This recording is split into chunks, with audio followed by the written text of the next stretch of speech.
आपण पाहत आहात नाशिक खबर न्यूज, जनतेचे हक्काचे व्यासपीठ। 35,377 छापल्याबरोबर आहे अध्यक्ष महोदय, आपल्या माध्यमातून महाराष्ट्र शासनाने आदरणीय मंत्री महोदयांना काही प्रश्न विचारू शकतो की अध्यक्ष महोदय, या ठिकाणी टॅक्सी ॲपच्या माध्यमातून कुठली शासनाची परवानगी न घेता या महाराष्ट्रामध्ये या विशेषतः मुंबई शहरामध्ये मोठ्या प्रमाणामध्ये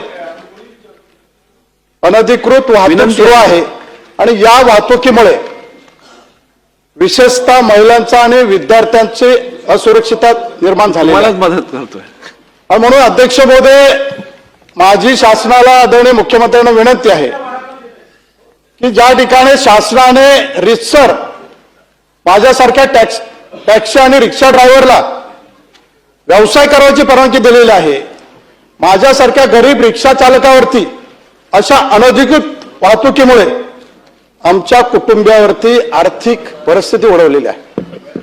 अध्यक्ष महोदय, टॅक्सी आणि रिक्षाचा दमदार शासनाच्या नियमाप्रमाणे शासनाचा महसूल भरून आम्ही रितसर शासनाच्या नियमाप्रमाणे वाहतूक करत असतो, परंतु या अनधिकृत वाहतुकीमुळे आमचा व्यवसाय टपकाईला आलेला आहे आणि आमच्या व्यवसायाच्या बरोबरच या अनधिकृत वाहतुकीमुळे सुरक्षित महिला नाहीयेत, विद्यार्थ्यांची त्या ठिकाणी वाहतूक करताना सुरक्षित नाहीयेत, कुठलाही त्यांचा विमा उतरला जात नाहीये, जे चालक आहेत त्यांची कुठलीही पोलीस पडताळणी नाहीये, त्यांच्याकडे कुठलंही शासनाचं लायसन नाहीये।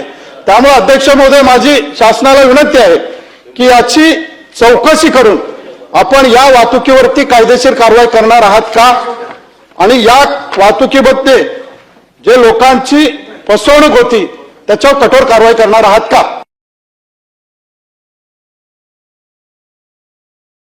की हे काही ठिकाणी घडलेलं नाही।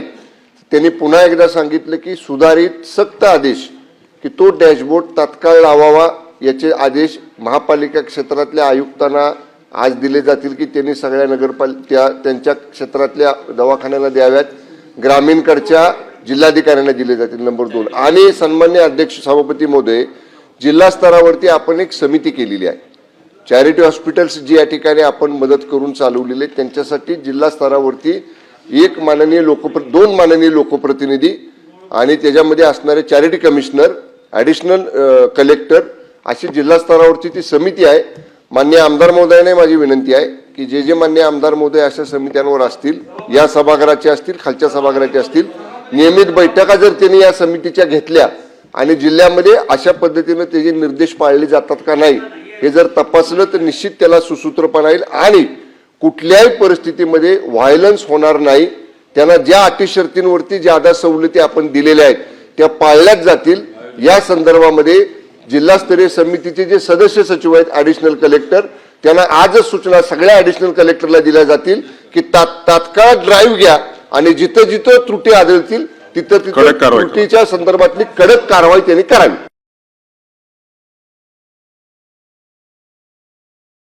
घेतलेला आहे। मला स्वतःला लिव्हरचा कॅन्सर झाला होता, मी फक्त चेकअपला गेलो तरी 4.5-5 लाख रुपये मला फक्त चेकअपला लागले आणि मी त्याच्यानंतर जेव्हा चेन्नईला गेलो डॉक्टर मोहम्मद रेलाकडे तर फक्त 90,000मध्येच ते सर्व चेकअप होऊन गेलं। आणि एक प्रकारे या दवाखान्यात लूट आहे।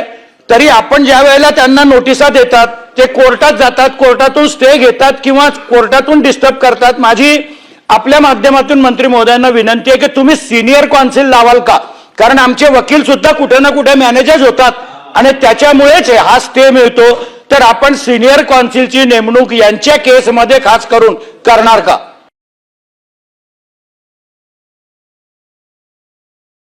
दोन 2000हून अधिक कातळ शिल्पासून सदर कातळ शिल्पांचे स्थळ निरीक्षण करून स्थानिक लोकांचा जीवनमानात त्याचे महत्व, दंतकथा याचे दस्तऐवजीकरण करून त्यावर आंतरराष्ट्रीय दर्जाचा माहितीपट बनवण्याचा शासनाचा निर्णय घेतलेला आहे।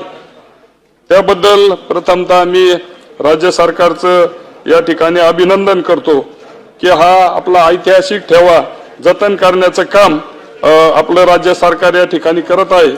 अध्यक्ष महोदय, या ठिकाणी हा माहितीपट तयार करण्याला जवळजवळ 26 ते 19 अशी वेळ देण्यात आलेली आहे. हल्लीच्या AI च्या जमान्यामध्ये हा वेळ जास्त होतो असं आपल्याला वाटत नाही का? आणि खऱ्या अर्थानं रत्नागिरीच्या व्यतिरिक्त इतर ठिकाणी असे कातल शिल्प आढळले आहेत का? आढळले असल्यास त्याचं देखील जतन सरकार करणार आहे का? धन्यवाद.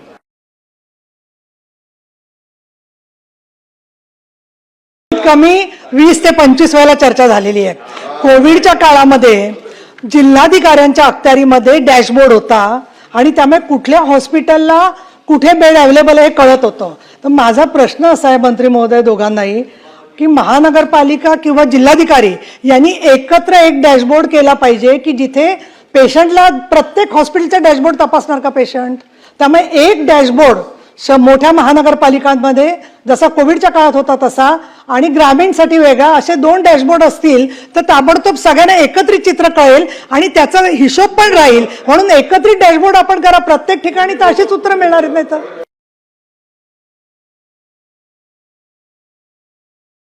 सगळ्या विषयी आहे, सगळ्या हॉस्पिटल्सची पाणी आणि ते नियम फॉलो करतात की नाही यासाठी भरारी पथकाची काही नियोजन आहे का? नसेल तर आपण असे भरारी पथक इमिजिएट करून ते पाणी सुरू करणार का?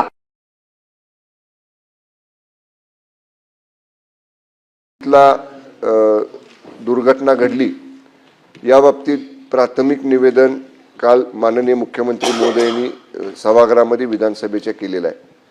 सन्मान्य सभापती महोदय, आपली प्राथमिकता काल ही होती की तो रस्ता पूर्ववत चालू करणं.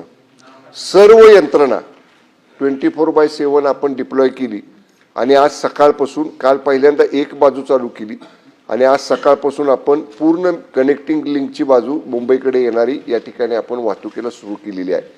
याच्यामध्ये सन्माननीय सभापती महोदय, आपल्याला फॅक्ट फाइंडिंग्स म्हणजे नैसर्गिक आपत्तीचं कारण आहे का? आता जी शंका सन्मान्य सदस्यांनी उपस्थित केली की कामाच्या दर्जामधली काय शंका आहे, ऐका ना.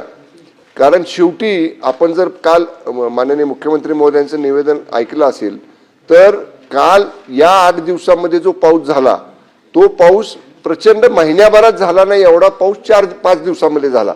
त्यामुळं नवीन काम होतं आणि त्या ठिकाणी पावसाचं प्रमाण चौपटीनं जास्त होतं. तर फॅक्ट फाइंडिंग सरकार करतंय. सरकार त्याच्यामधली जी कारणं आहेत ती कारणं शोधतंय, तज्ज्ञांच्याकडनं शोधतंय. ती कारणं समोर आल्यानंतर जरूर सरकारकडनं सुद्धा याचं सविस्तर आपल्या सभागृहासमोर या ठिकाणी म्हणणं सरकारचं मांडलं जाईल. पहिली गोष्ट सन्मान्य सभापतीमध्ये, कुणालाही पाठीशी घालणार हे सरकार नाही. त्यामुळं पण शेवटी आपण एक नवीन कनेक्टिंग लिंक सारखा जो प्रोजेक्ट केला त्याचं जगभर कौतुक झालं, जगभर कौतुक झालं आहे, तो चांगला.